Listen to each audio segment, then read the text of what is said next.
السلام علیکم دوستو، ایک چھوٹا سا مزاحیہ قصہ پیش خدمت ہے جس کا عنوان ہے جس کا کام اسی کو ساجے۔ ایک میراثی بادشاہ کا عزیز ترین حجام تھا۔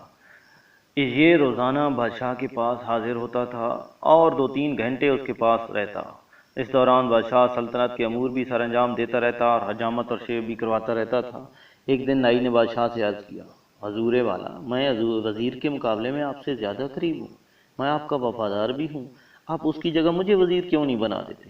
بادشاہ مسکرایا، حجام کی طرف دیکھا اور کہا، میں تمہیں وزیر بنانے کے لیے تیار ہوں، لیکن تمہیں اس سے پہلے ایک ٹیسٹ دینا ہوگا۔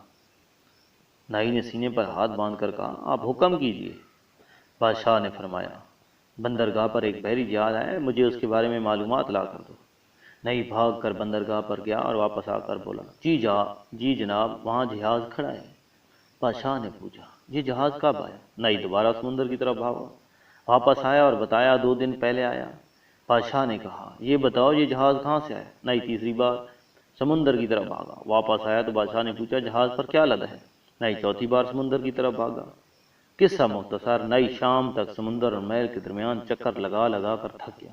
اس کے بعد بادشاہ نے وزیر کو بلوایا اور اس سے پوچھا، کیا سمندر پر کوئی جہاز کھڑا ہے؟